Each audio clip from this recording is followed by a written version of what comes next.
After all the excitement of last week with the introduction of the double stroke, the finger double stroke, we're going to get down to some hard work this week and learn some exercises that are going to help us develop the double stroke roll and the finger double stroke technique. So the first exercise we're going to do is Digi Digi Bap Bap. Now in lesson 4 I introduced a longer version of Digi Digi Bap Bap, a longer version of the one that I demonstrated in lesson 2. So we're going to use that one from lesson 4, the longer version, the full version.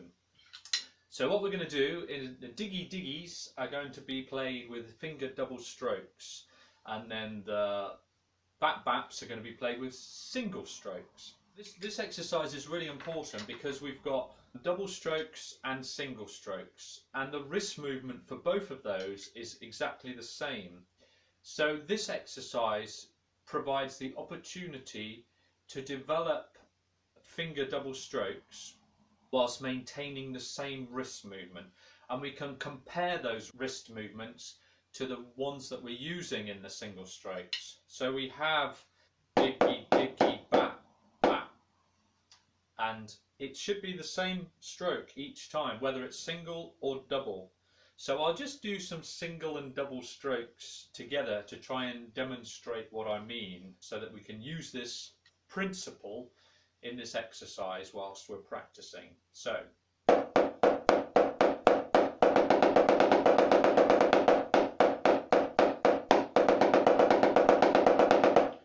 hopefully you can see that although the sound is different, we've got single strokes and double strokes, we've got beats, and then we've got beats that are twice as fast, and we're using different techniques. We're using, for the single strokes, we're using the wrist, and for the double strokes we're using the fingers.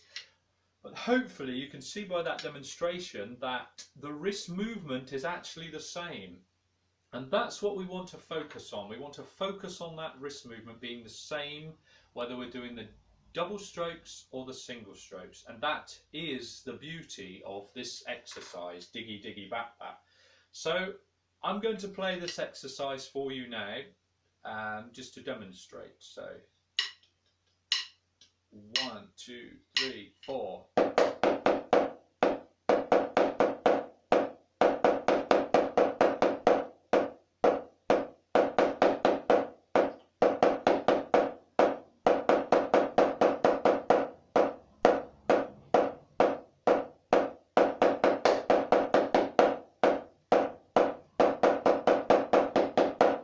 Okay, so I also personally like to do it reverse sticking as well. So I'll always do it right hand leading, and then I'll move to left hand leading before I increase the tempo, ideally. And also I'm looking to keep the volume of each strike the same. So whether that's the single strike or whether it's the first of the 2 double strikes or the second, they all should be the same volume.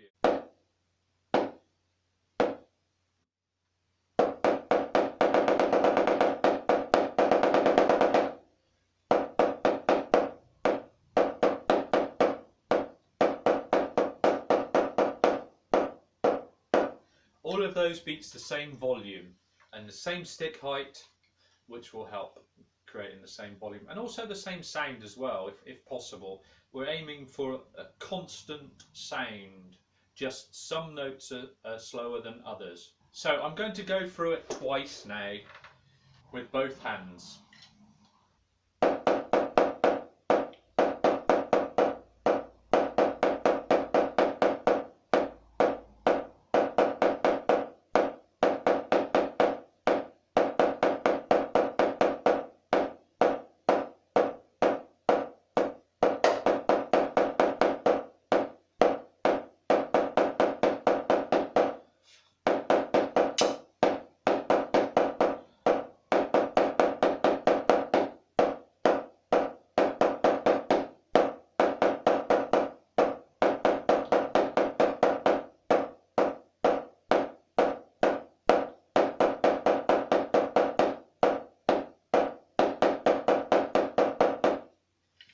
Okay, that's Digi Digi Bap Bap using the finger double stroke technique. Digi Digi Bap Bap was taught to me by Graham Houghton.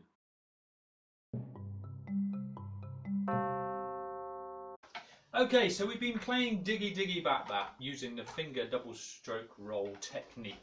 Now, I find this exercise is very useful for the reasons I described in the previous section, but it's also very limiting, and I'll demonstrate that now. So I'll do it a few times to build the speed up.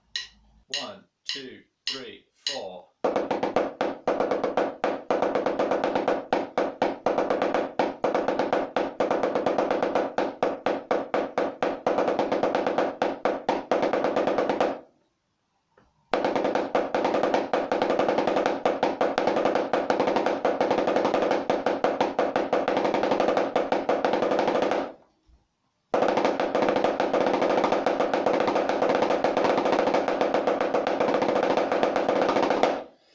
Okay, so what I mean is the rolls are so short and we're going from single stroke to double stroke to single stroke so quickly that it's actually becomes at higher speeds, it becomes less useful in terms of developing the double stroke roll. So for that reason we have a different exercise which is similar but slightly different, and I call this one, for want of a better name, Diggy Diggy Durgh. And basically we're doing a longer roll in order to develop the roll at higher speeds. So it's basically diggy diggy durgh, diggy diggy durgh, diggy diggy diggy diggy durgh. So that's it. It's basically diggy diggy durgh twice, and then diggy diggy diggy diggy durgh. Okay, so that's basically all it is. And it's the same principle. We start leading with the right hand, and then we move to the left hand. So I'll just go through it a couple of times now. Just shake out a little bit. 1, 2, 3, 4.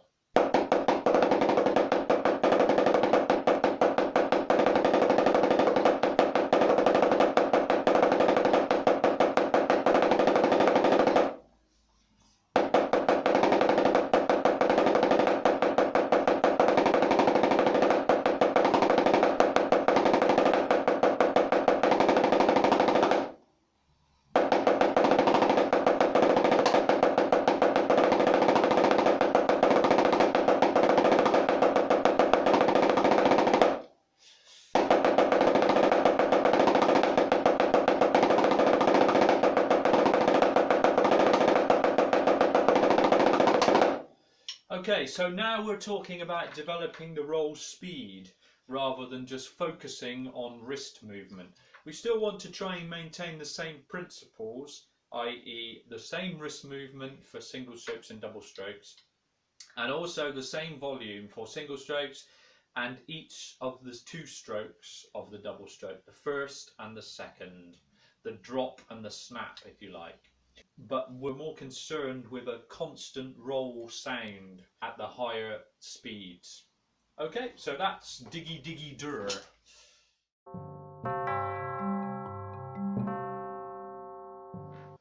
Okay, so we've practiced some rolls in 4 time, but it's a good idea to practice rolls in 3 time as well, triplet time. So we're going to use an exercise which is the same principles as Diggy Diggy Bat Bat, but it's in triplet time. So we're going to have 1 triplet of single strokes and 1 triplet of double strokes, and then we'll do that again. 1 triplet of single, 1 triplet of double. Then we have 2 triplets of single strokes and 2 triplets of double strokes. Now I'll play that for you because it'll probably be much easier to understand. So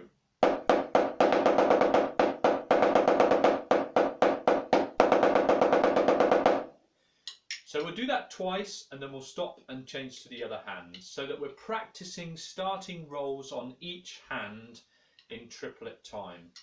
So I'll play that to you a few times and build up the speed.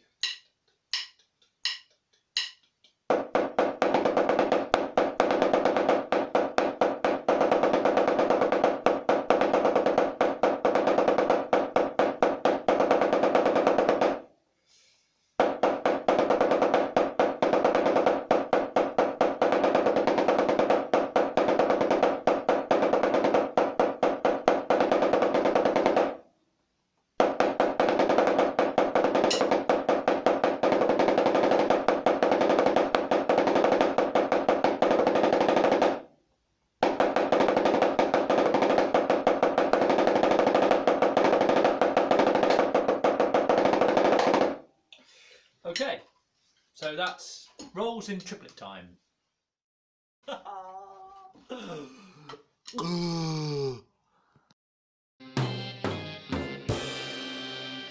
cut. Cut, cut, cut, cut, cut, cut, cut.